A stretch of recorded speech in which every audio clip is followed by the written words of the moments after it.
have 5 internationally facing lines of work as far as our programming is concerned. And I think it would just be useful to mention those lines of work. So we work on natural resources and climate change, gender, racial, and ethnic justice, civic engagement and government, technology and society, and the future of workers.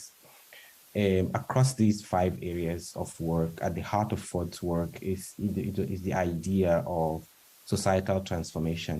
And I think it's just useful to say that, this idea of societal transformation is undermined when societies experience high levels or toxic levels of polarization. And so it's one of the reasons why we decided to place some emphasis in the ways in which polarization affects the work that we do everywhere in the world. I think it's useful to say that we don't necessarily think about polarization as a specific new thematic area for Ford. We think about it, partly in terms of the ways in which it intersects with the work that we do everywhere in the world. Why do we care about polarization? So I'm going to make, 3 to 4 points that highlight why we care about polarization. The first is that, we're seeing increasing attacks on civil society organizations in different places where we work, and it's a peculiar type of ordering that, labels these organizations as foreign agents and therefore unpatriotic and therefore enemies of the state. And I think this is particularly connected to our work on civic engagement and government.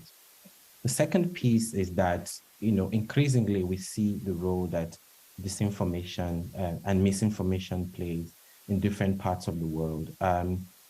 In part, it's used by powerful actors to undermine democratic values and democratic institutions. And we've seen in different places, including the US, how information technology is used to question the integrity of elections, question the integrity of courts and judges and what have you in different places.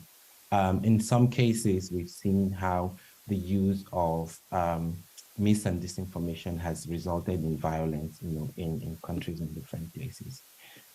The third point, I think, is somewhat related to my first point, but I wanted to kind of distinguish the piece between institutions and individuals by talking about attacks on individual civil society leaders. In many places where we work, we see increasing attacks on civil society leaders, and in some cases, these leaders have been killed. The fourth point that I would make, and I would stop with this particular point, or maybe I would talk about the piece around identity differences, is the fact that there are increasingly polarizing narratives and discourses around the topics that we work on. So, across the topics that I mentioned, a number of them have seen, polarizing discourses that have emerged, climate change being an example where polarizing discourses have emerged in different places. And then the final point that I would make in terms of why we care about polarization is the ways in which powerful actors mobilize identity differences. So whether it's in the context of elections or it's in the context of, polarizing, discourses and narratives, how powerful actors mobilize differences, and particularly identity-related differences like race, ethnicity, and religion, as a way to gain power and or to keep power, depending on where they're situated on the spectrum. So something that I think may be just useful to say in terms of how we think about polarization. First of all, we made the decision to focus on toxic forms of polarization as a specific dimension of polarization that we are interested in working on. And we think about this as a situation in which,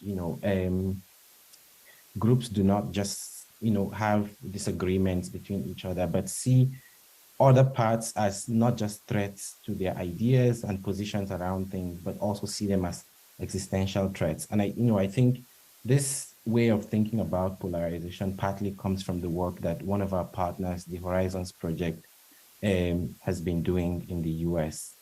And we are concerned because this particular form of ordering dehumanizes others. And it's concerning because, it increases the risk of of violence, not just political violence, but violence that targets people that are considered, threats to the other groups. And then the final thing that I would say is that in the places where we work, we've seen that, this type of polarization can result in policy paralysis.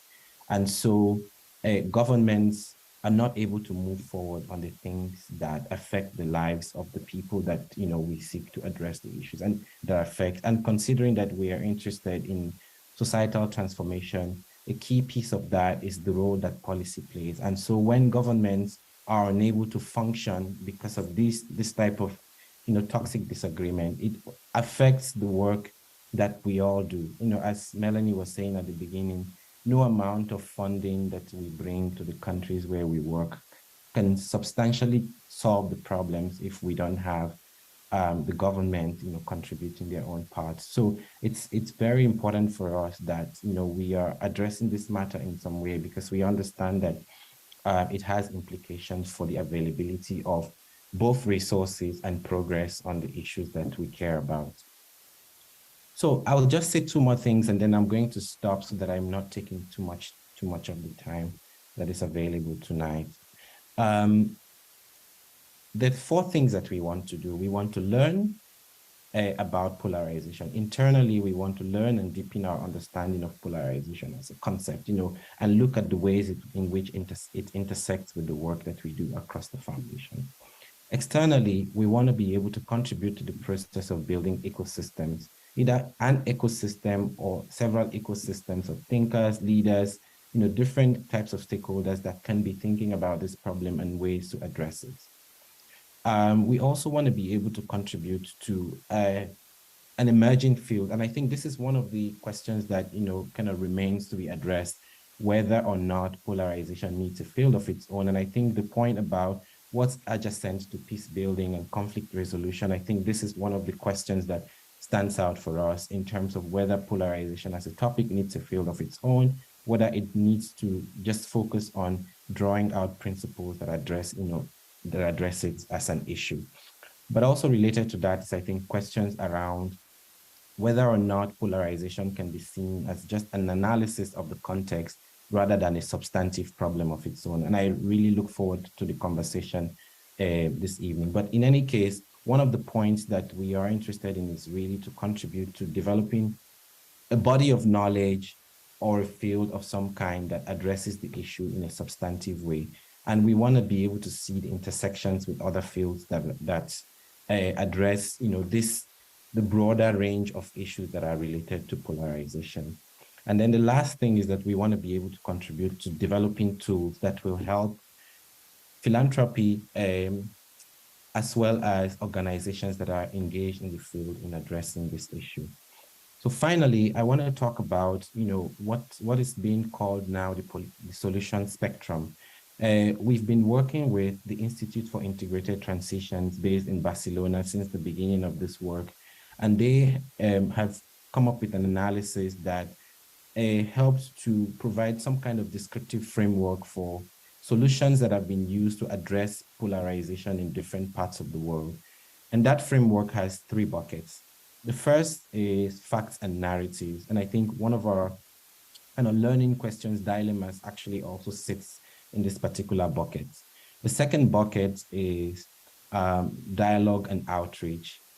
And then the third is legal and institutional change. So Melanie, I'm going to stop with at this point, but just to raise one question that has come up in all the conversations that we've been having. And I think, it will be an interesting conversation to have here, which is how do you promote an approach that, is grounded in dialogue and outreach without giving up your substantive focus on addressing justice, or if you want to narrowly define it, social justice. And this is a question that has come up in different forms, in different conversations. And I think it would be useful to also raise it here tonight for our conversation together. Thank you. Thank you so much. Thank you so much, Dabasaki. And I've noted the question. I think that would be wonderful for us to come back to as a group. Thank you. Thank you. I will try to speak loudly. I have a small voice. I hope you hear me. I'm Soheila. I work for the Open Society Foundations. And as Melanie said, I'm within OSF's global programs. So OSF, as I'm sure most of you know, is a funder that works really in the human rights and democracy space. It's not really working in the peace building and on peace and security issues as its core mission. But obviously there are lots of intersections between human rights, democracy, and peace building.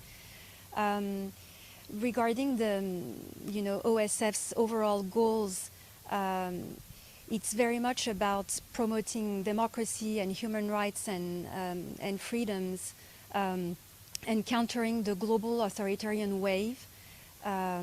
We are really concerned about backsliding of democracy around the world, restrictions on rights and freedoms, shrinking civic space, as Dabesaki mentioned. So our overall framing for our work is very much around countering those trends and reinventing democracy and visioning a democracy that's inclusive, that delivers services and meets its citizens' needs in an equitable and just way. So overall, that's how I would frame OSF's work. And we've been hearing a lot about the poly crisis in the past couple of days. It's also an analysis that we share at OSF, the aftermath of the COVID pandemic and the invasion of Ukraine. Created that convergence of different kinds of crises, rising energy and food prices, inflation, debt crisis. So we're very concerned about that, and I think there's a feeling of urgency to tackle those problems and to come up with solutions that require thinking about the geopolitical shifts in the world, about economic shifts, and how does that relate to international cooperation and multilateralism. So there is really this notion that we need to be fit for purpose to address those massive challenges and to really think thoughtfully and strategically about what investments will have most impact, how to use our finite resources to reach to achieve the most impact in that framing, leverage our resources and leverage our networks. In terms of where are the intersections with the peace building work, obviously democracy and peace are mutually reinforcing. So I think we all agree that living in a society where people's rights and freedoms are upheld, where there is a thriving and vibrant civil society that holds governments to account, these are really the conditions to create peace and stability. And obviously the opposite is true. When you are in an unstable and a conflict situation, there are more chances that freedoms and rights will be threatened and democracy will be threatened. So I think that's really an obvious intersection, but I thought I would bring it up. And one thing I meant to mention too is that there has been quite a lot of mention of the nexus, the humanitarian development peace nexus, in some previous discussions, and I feel that human rights and democracy, even though they're mentioned often in the analysis, are not really part fully in that nexus, and I think that's revealing probably of the fact that those sectors don't know each other very well and are not used to talk each other that much.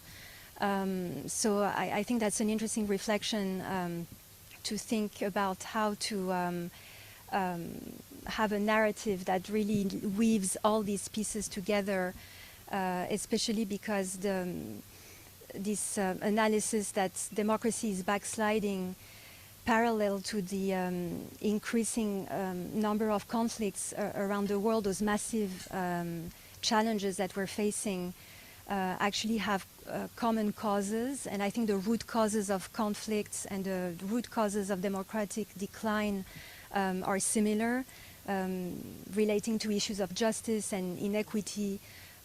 So I think there's an interesting conversation to have to bring those pieces together and maybe break a little bit the silos between all these different sectors: development, humanitarian, peace building, human rights and democracy.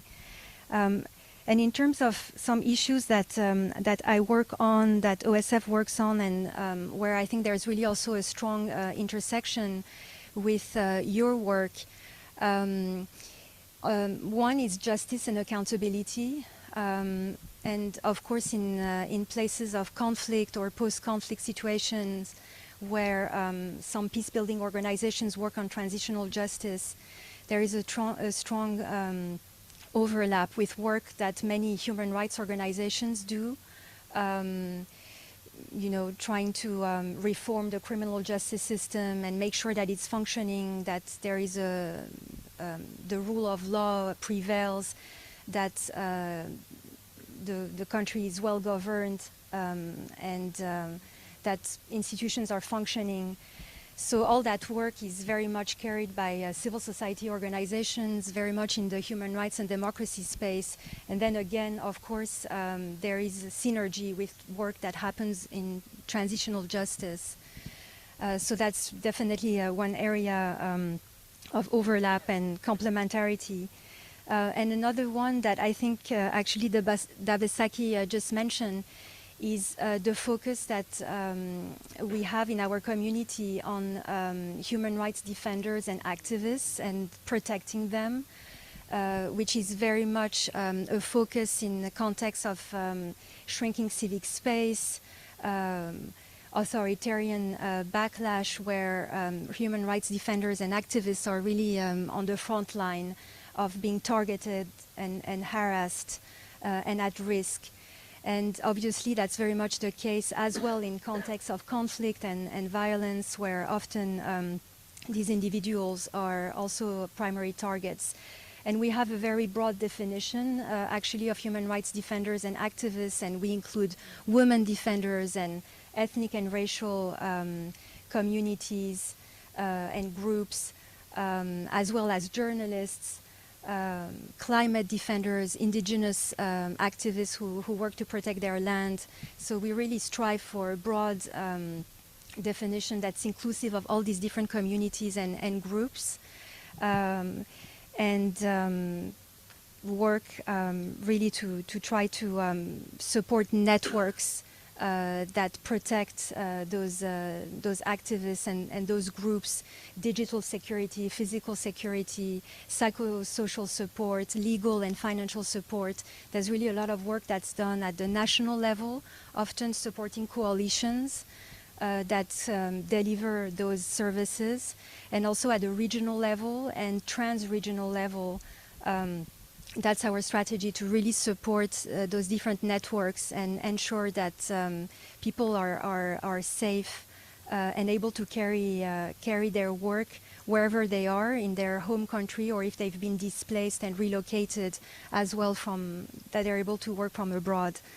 And then the last piece that I will mention, and I think you mentioned it, Melanie, is localization.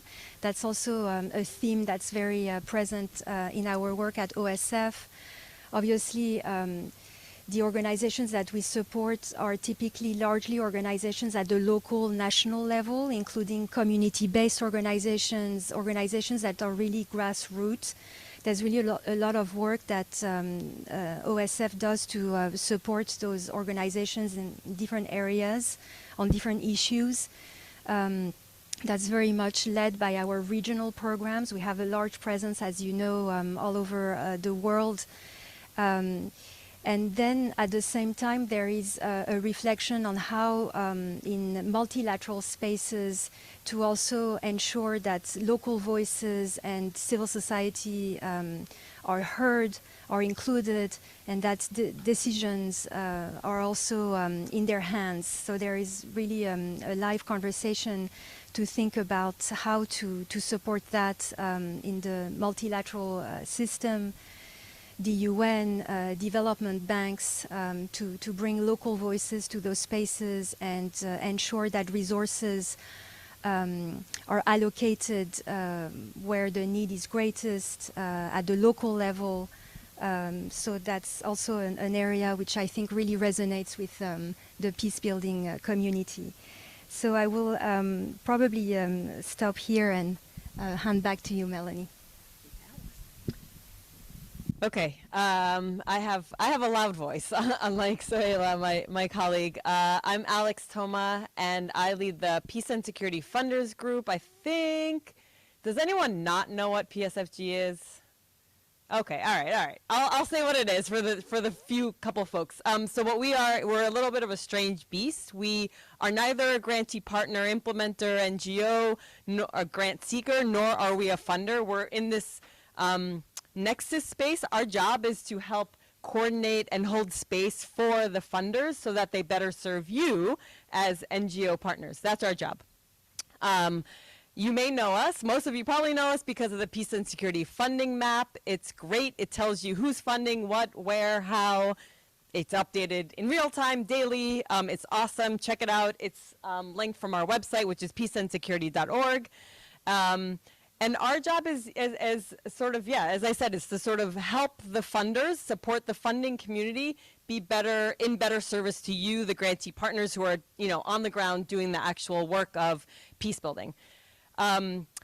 As Melanie said, as everybody said, there's not enough money. There's about $400 million in the peace and security space, but that covers everything from peace building to nuclear terrorism and cybersecurity and war. So there's not a lot of money, and that is sort of one of the opportunities is to use networks like AFP, like this one, and like PSFG for the funders to sort of pool our resources in terms of time, talent, treasure to just catapult and be more successful. So that's who we are. We have 55 members globally. Most of them are based in the US because most of this philanthropy is based in the US. And the website is pretty straightforward. The one thing I want, so check it out. The one thing I do want to mention, because it is part of the synthesis of what we are all talking about, is that we 2 years ago, last year, 2 years ago, I don't know, COVID time kind of is weird now. But recently, very recently, during this COVID period, we changed our mission, the first time in 20 years that PSFG has been around, to center equity and justice. Because as you all know, as we all know, if you can't have an equitable society, of a just society, then peace is not going to last. It's not going to happen, and it's not going to last. So that was one of the big things that we did recently. And I think that is another way that we can build bridges to other communities, because the peace building community, like, this is it, right here. 55 members of PSFG, that's it.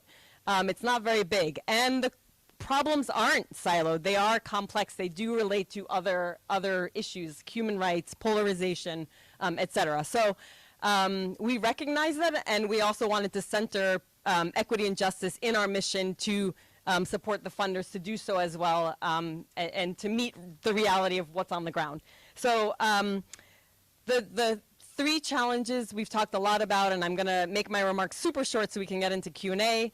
The three challenges that I see, my themes are threes. Everything comes in threes. So the three challenges, and to synthesize, is things are happening a lot more quickly. Time is strange. Things are catapulted. There's a poly crisis, as Sohaila said, and as I think you've heard over the past couple of days, from the climate changing physically, like our environment, to the financial crisis, to a lot of other, there's a lot going on. So that's one big theme in the funder community, and I think we've heard it here. I mean, there's not going to be anything, I don't think, surprising in what I say. So that's one. The second is language. Language is changing. It always changes. It's really, really changing now. And you're hearing a lot more like polarization, buzzwords. It's not a buzzword, it's real, but it's coming into like what we're talking about, how we're talking about it. So polarization, social cohesion, belonging, peace building, remains the same. So how do we, I'll talk about that in a second, but how do we adapt our language to mirror what others are using in their own community so that we can bridge? And the third challenge is silos. Nobody raised it per se, but there's so many silos and they're becoming more, and maybe because there's not enough money and everyone wants to feel special and you're competing. There's lots of reasons probably, but silos are also proliferating, and that's very bad, bad. So opportunities, the first there's three. One, you alluded to it a little bit, but the funders are starting to talk more about it, and I hope here that we all are as well, which is systems thinking, using systems thinking. Yeah, great, some nodding, awesome, yes. Using systems thinking and futures thinking. The military has done this for decades, and we need to start doing it like concertedly in our work, using those lenses, not just like we're doing this bridge building, specific bridge building, or track 2 dialogues. No, like, yes, we are doing that, and how does it relate to everything else that's happening? So that's 1, 2. And how do we look, not 5 or 10 years, but like 20 years down the line, 30 years down the line, and then like work backwards. And these are like actual academic fields. So there are, there's lots of nods, people know this. So there are ways we can use this and model what we see the business sector doing, the military. So that's the first, systems thinking and futures. Language is the second. We can adapt our language. We always have, and we should continue to do that. Dabasaki, you mentioned the Frameworks Institute, great resource. Oh no, you didn't. You mentioned Horizons Project. They're a great resource. I think maybe Julia's here. I thought I saw her floating around in the main lobby. Melanie, you maybe didn't mention, but I know you funded Frameworks Institute a couple of years ago, or doing this really, really great messaging, and hopefully you all saw it. It came out about a year ago, this messaging guidance of how do we talk, like literally, what do we say to connect with other people who aren't like peace building geeks like we are. And then I'll mention a third one, the Peace Nexus Foundation. In 2019, right? Actually, they released it, I think, during the pandemic, which is really bad timing, but they did a great report on how you talk about these issues, talking to funders, like, why aren't more funders funding this stuff? So it's really focused from that angle, but I really recommend the Peace Nexus in Candid, which was Foundation Center, did this report. So check that out. It just talks about how do we use language differently to connect with others. And I mentioned a few of the words that we're now hearing in the rubric. I would also say just like listen to other people and ask them like, how would you describe this work? Like, let me tell you what I'm doing. What would you say? Like, what does that look like to you? What does that sound like to you? And then finally, collaboration. That's the easy one. Easy hard is just like things like this, doing this more. And also just mentioning, I think, to your funders that you are collaborating and then you need to collaborate. And you don't need to be the special, unique one NGO that does the thing, because that's impossible and not realistic. And just saying that to funders will get them to also support you in doing that, and also like help us, help them, help you in a way. I think I'll stop there, and we can do questions. That was amazing. Thank you. I'm glad you mentioned the $400 million figure, because when Sahel and I were chatting about the panel, she raised a statistic that CIPRI put out recently, which is that the money that is spent on military intervention is $24 trillion. And I had to check the decimal point. It's not 2 trillion, 24 trillion.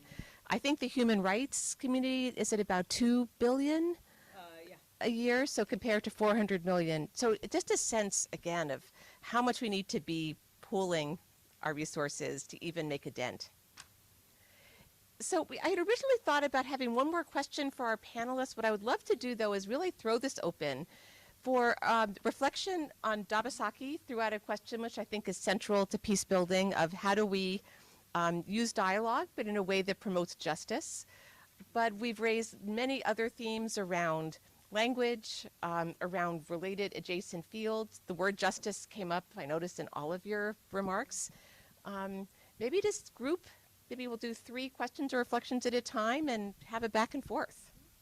And AFP experts, is there a way to get questions from the digital audience? None have come. So I would invite our our audience joining us digitally to give questions, and maybe we could insert those into this mix as well. Yes. Go ahead. Well, I'll repeat. I wonder if I can. Probably not. I'll repeat your question. So I would like to challenge this idea that there's... And please introduce yourself. Hello. My name is Sanjay. I am the founder of Soul Columbia, and I come from Colombia. And I would like to challenge this idea that there is not enough money to solve the conflicts of the world by changing the perspective of that. And I think it's like never in the history of humanity have we had so much wealth as humanity. So I think that maybe this is a moment to rethink that peace building or refocusing peace building has to be refocusing on redistributing the wealth in the world. You know? And one of the things which I also mentioned yesterday as a question was, what if we were thinking of using the money, because I saw the map, I was looking at the map, and I was also looking, and I thought this is also like the map of also where big tech is, and also it's the map of where the weapons industry is, and it's also the map of the financial centers of the world. And you would say, well, why not think of rethinking peace building as, with this money that we do have, why don't we focus it on, hey, how do we lobby to tax or even eliminate the weapons industry? Something like that. Maybe it's a better use of the money than trying to. So I do think that it's a question of perspective and of mindset. And I'm guessing you as funders always get all of us saying, I have a good idea, why don't you come and help me with my idea? And I don't think that's a good thing, but it's really strange to be working. We are doing the work that governments should be doing. We're doing the work which society as a whole should be doing, but we're kind of living off the scraps.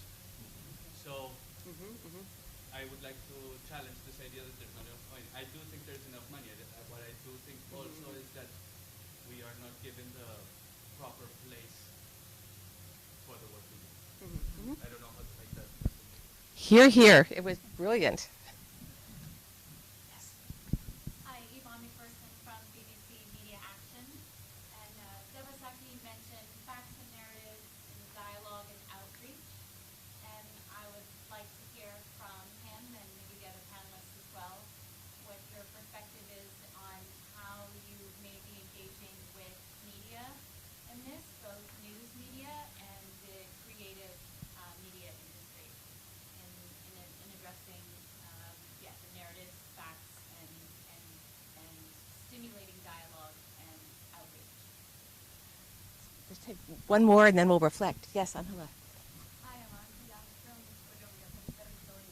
I would like to, I think we all agree on the urgency of systems and complexity perspective. But I would love to know if any of you or all of you can share with us, how do you think that it is possible inside donors and organizations that all, everyone is organized under the project or program perspective?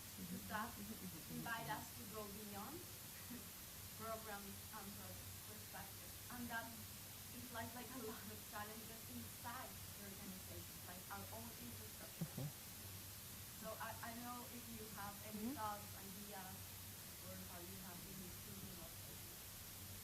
So just to recap for those joining digitally, we had a wonderful and brilliant reflection on challenging the idea that there isn't enough money, and could we organize ourselves differently to enforce governments to take on their proper role, that we should not be getting the scraps, and thinking about the role of weapons industry, finance, etc.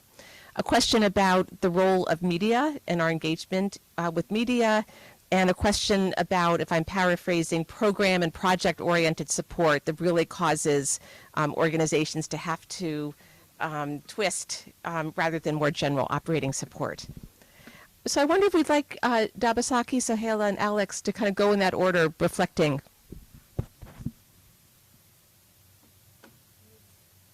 So I can start with the last question because I think it's probably more straightforward. So as a Ford Foundation, we historically would provide core and general support to many of our grantees. I think a good chunk of our grantees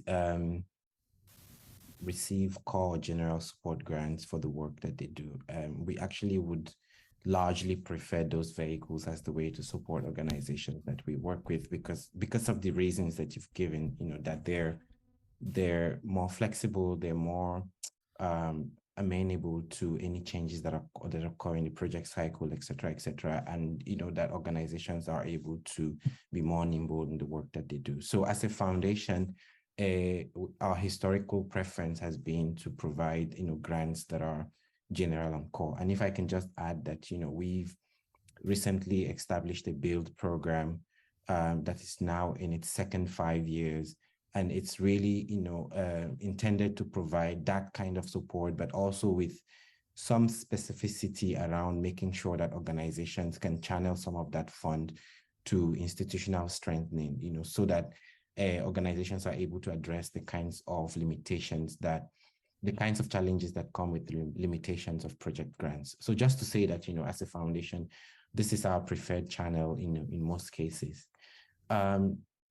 To the question about the role of the media, I think, as implied in the bucket on facts and narratives, there is a significant role for the media in terms of addressing the topic of polarization. And I think in some sense, as Melanie and others have said, there's a crossover between polarization and some of the other topics that are being discussed tonight.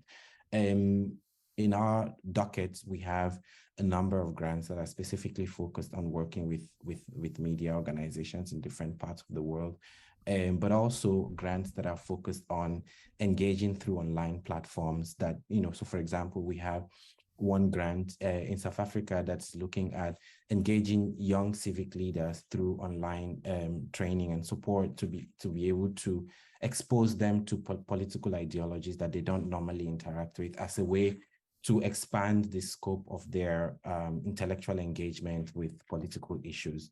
But we do also provide, some of our grants also provide support around media training. So we have at least one such support in Colombia that provides support around media training, to kind of expand the scope of understanding and engagement around this topic. And I think, just to say that Colombia is a particular example, given that Colombia, straddles between conflict resolution, peace building, and the topic of polarization. Actually, if you're looking for a place where these things intersect, Colombia would be a good example of a place where these topics actually quite nicely intersect. I also echo to the last question from the lady from Territorio. What the Ford Foundation does is also our policy within OSF. We're really trying to push for general support core grants, multi-year grants, because we know obviously that that's the support that's really the most useful for groups, and it allows you the flexibility to use the funds as you wish and not to be too tied up into these programs and projects and lots of donor requirements. And I think that it's increasingly, private philanthropy is increasingly adopting that approach. And it's more difficult with governments, obviously, and bilateral donors. And I think we're having conversations, within the donor community at large, to pass those messages, and hopefully these policies will change. But it's really a longer process for bilateral donors and multilateral organizations. And to the question from Sanjay, it really resonated with me, because I also initially was hearing a lot about we're under-resourced. within the peace and security community, and actually within the human rights community, people are saying the same thing. We're underfunded, we have so many needs. And recently I was in a meeting where a large international humanitarian organization was also telling us we need more funding, we have really an unprecedented level of needs from a humanitarian point of view. Neglected crisis, forgotten crises are not being funded. And it's really striking how everybody is basically seeing a huge gap, a growing gap between the needs and the resources that are available. And I really agree with your assessment that the issue is not that there is no money out there. And it's definitely a question of allocation of funding. And I think the data on military spending is so revealing of how much governments are investing in defense and security. And of course, cooperation and humanitarian assistance and human rights are receiving much less. So I think it's really a question of being of advocacy towards governments and multilateral institutions, and really be smart and strategic in our advocacy. Think also about collective advocacy jointly to really try to move the needle on that. On the assessment of the poly crisis within OSF, we're really trying to embark in an ambitious project to rethink the multilateral system and come up with really bold ideas of how things could be done differently. How could we rethink those systems, challenge them, and seed some thinking and ideas that are really out of the box. And we're really encouraging that and having discussions with external organizations to generate that thinking. And one initiative that we're currently supporting, which is a little bit along those lines, is the Bridgetown initiative, which I'm sure many of you know about. That's really pushing for rich countries to provide more funding to low-income and middle-income countries, revise policies around loans, and challenge policies around debt relief. So I think that's an interesting example of an initiative coming from Barbados that's really getting a lot of traction. So how can we gather more, of these ideas, of these initiatives, and build momentum? And I think I will stop here. I don't recall the time in. Yeah. I have Jonathan, Maria Victoria, and Ursula. We have one from. Oh, good. Okay, why don't we start with that one? But I'm keeping a list. Do you want? This is from Laura.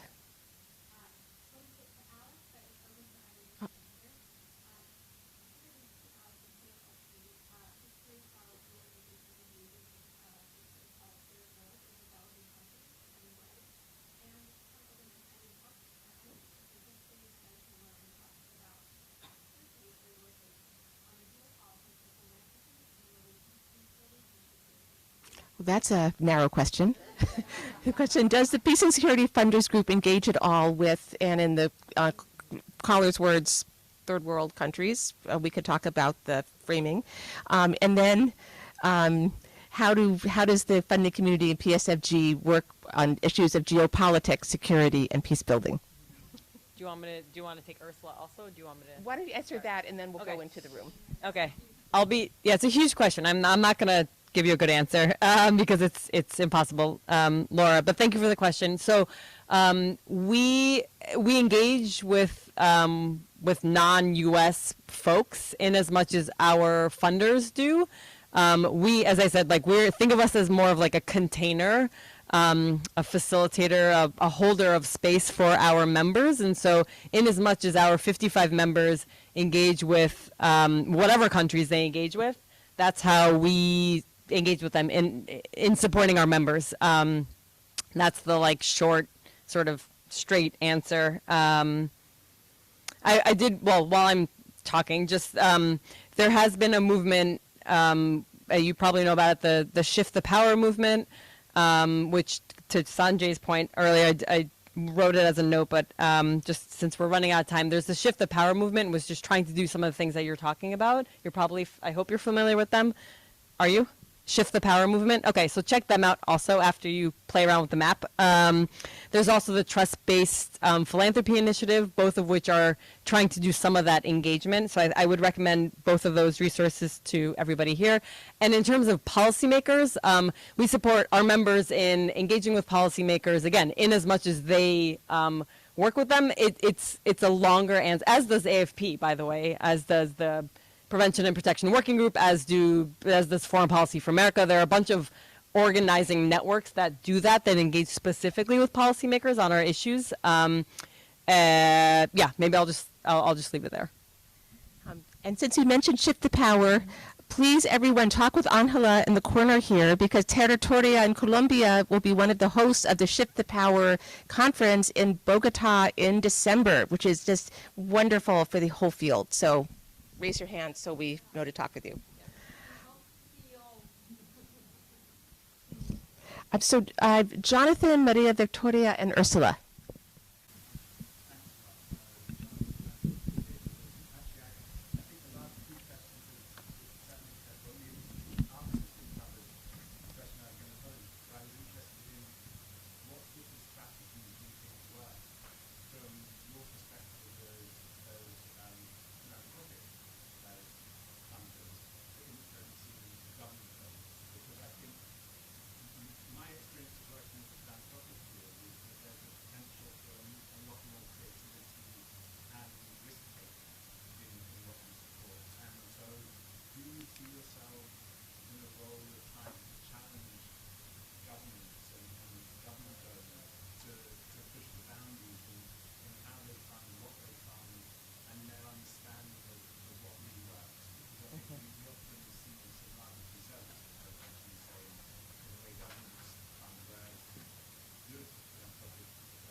Good. Thank you. So the question again, if you couldn't hear online, is there a role for philanthropy to advocate with governments to take more risks and to be more flexible in their funding?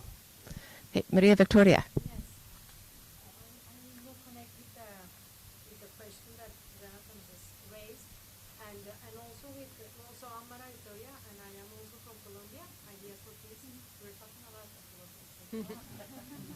Anyway, so I wanted to connect with Jonathan's last remark, and also with this issue of the funding, because I think that probably there's not enough funding. But I also think that in the peace building domain, there's a lot of funding that is really dispersed and that is really wasted in many cases.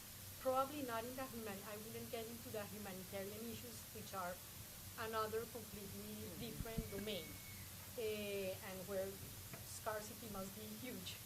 But on the peace building, I think that probably, and I think that and the question would be, and probably Melanie has already heard this question from me, is why is it so difficult to bring together different philanthropic organizations to try to build, like, if we're addressing this with the systemic approach, which is exactly the approach we need to identify where is the leverage, what, blah, blah, blah. So why doesn't this happen, and why is it so difficult to connect with cooperation with international? I would say in Colombia, well, most of the money comes from international cooperation, and it's so hard for peace builders in Colombia to really, well, we are grateful, very grateful, but it's so hard to have our own agenda. So why is it so difficult to bring together philanthropic organizations, for instance, which are more independent? Because countries, we understand there's a lot of politics. Okay, so question, I think I'll summarize for our online people have Ursula, then we can respond because these are excellent.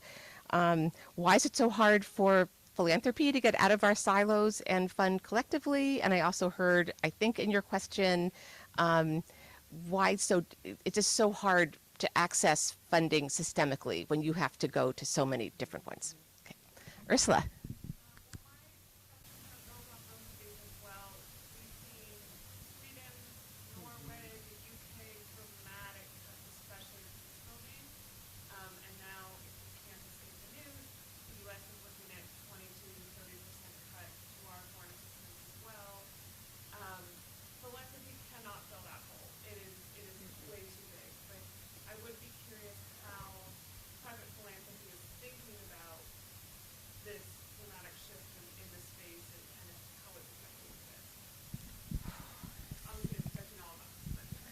Thank you, Ursula, and another AFP alum. Thank you. So the question is about with the dramatic cuts in multilateral funding, and I'm sorry I had not heard the US news, but UK, Sweden, Norway, is private philanthropy able to fill the gap? I wonder, Alex, do you want to start and we'll do our own? Okay. Yeah. Okay, so I'll start with Maria Victoria's question. It's three, answers of three. Missions, egos, and trustees. That's the answer to your question. Why can't, no, I mean, that's the answer. Every foundation, like every organization, has its own mission, has its own board, and everyone has egos. That's it. I mean, that's the answer. Why can't humans collaborate? Why you have to say, okay, and we're going to put all those things aside and then come to, it's really hard to do that because human beings don't work that way. I mean, there might be a better answer. That's my answer. But okay, so the silver lining, I am actually an optimist. So there are organizations like, I know, believe it or not, you kind of have to be in this field. There's PSFG, there's the Human Rights Funders Network, there are other places, nodes, AFP, where people do come together and they realize, okay, we need to work together. And there are some little projects here and there are some co-funding, there are things like that, donors collaboratives, but I think the big reasons why are those three things. In terms of the Jonathan's question, Ursula's question, I don't know how, it's like I mean, when there's like $1 trillion in the defense budget, funders look at that and they say, well, to Sanjay's point, like there's no way we can compete. What can we do to have little risky injections of perhaps catalytic interventions? Because there's no way that you can just look at it and say, well, we're going to start lobbying the defense companies. That's not going to happen. That's just it. There's so much power analysis that goes into that you would have to lobby every single member of Congress, all 535, to take money away from their jobs in their district that the defense companies like provide. And that's the Maslow's triangle, like people want jobs, need jobs, economic security. It's a longer question, it's a longer answer, and it's, and in terms of the power and the shifting, like using philanthropy to shift governments. I think OSF, maybe Sohaila can talk a little bit more about that. But I think the tax code is so gray in a good way and a bad way, but funders will lose if they step over the line. I mean, OSF has been, the boogeyman of the conservative right for a really long time, and they're really, really careful about documenting every engagement they have with governments because they can lose their status, and then they can't give any money out at all, even to advocacy, let alone like actual lobbying, which they can do. So it's like a boring answer, but I think funders are so careful about that the line is, the line is here, and they're not going to go here on the line. They're just going to go like right here, and that's not as satisfying. But at least we can do what we can continue to do without stepping over that line. Good.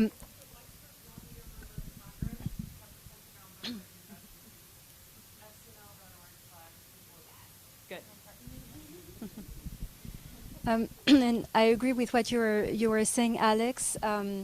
I think at the same time, philanthropies have the luxury that they can be risk takers, and I think Jonathan probably mentioned that. So we're able, and OSF actually sees itself as a risk taker, funding issues that are unpopular or controversial, and really seeking to be innovative and groundbreaking. So I think that's one way to, start something and then bring other donors along once we've launched into a project and it's working and it can be attractive to others. On the issue of bringing philanthropies together, there is talk of pooled funds. There are pooled funds on certain issues. I'm not sure if that's a trend or not, but it's really something that probably is worth talking more about. It requires giving up, of course, some powers. So it's really part of the power conversation where you can have like full control over the funding you're putting in a pot. But actually, I have a few examples of that. For instance, following the invasion of Ukraine, there was a Ukraine Democracy Fund that was created and hosted at OSF, and other donors have come on board and contributed to it. After Afghanistan, there was also a fund that was created where other funders contributed. And I believe that on vaccine equity, there was also something that OSF, I'm not very knowledgeable about the details, but I think we did some work there as well. And again, I'm not sure if that's a trend, but it's really something interesting. And I think there's an effort and a recognition that due to the challenges, the scale of the challenges we're facing, philanthropies need to talk to each other and work together more to achieve more impact. And I think on the government question, we have definitely conversations, including with our partners, with governments. And I think as donors, we're able to maybe get their ear a bit more easily in certain situations, in certain contexts. And I think that message is definitely out there, but how to convince them, especially with the taxpayers' money and all the competing priorities that public budgets are facing. I'm not really sure, but again, I think it's really a call for us to think really creatively about these challenges and collectively come up with good ideas and really be strategic. Yabasaki. Thanks. So I'll try to be quick with my responses. Actually, two quick things. The first is about this question of why is it difficult to access funds, from donors in a systematic way, and why can't donors work together? I think actually that, donors can do more by talking to each other, but donors are talking to each other. And mechanisms like collaboratives are being used as ways to pool resources together on different issues, in different places, including the examples that have been given in the room. So I do think that, more can be done, but definitely taking all the constraints into account, there's some work that is already happening in that regard. And I think we can build on the lessons that we're learning from establishing those kinds of collaboratives. My second and last response is actually this broad question of the role of government. I have a proposal that is maybe not so popular, which is this idea that governments are, in some places, are setting up mechanisms that, respond in some way to the big questions around peace building. One of them are commissions, national agencies that have something to do with social cohesion. There are some places where those kinds of agencies exist, and I think there may be tensions about the overall idea of social cohesion as a mechanism to build peace, but those structures exist. And I think there's a question about what can be done to support or collaborate with or engage those agencies, even if it's in terms of showing them examples of good practices that can help their work to be more effective. The second is related to mechanisms that are focused on promoting equity. Again, in a number of countries, there are mechanisms or structures that exist that are focused on promoting equity. In Nigeria, for example, they have the Federal Character Commission that is supposed to be a structure that will make sure that there's equitable distribution of opportunities within the public service for all the states of the federation. Those kinds of structures, there could be a way to provide them some kind of support to help them to be effective in the work that they do.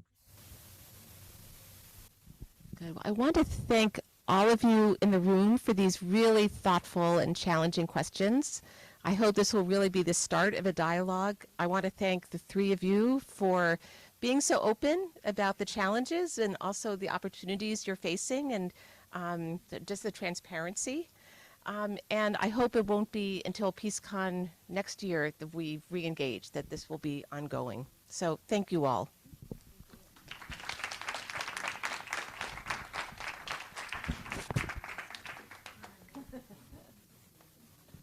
Thank you for staying up so late, Dabasaki.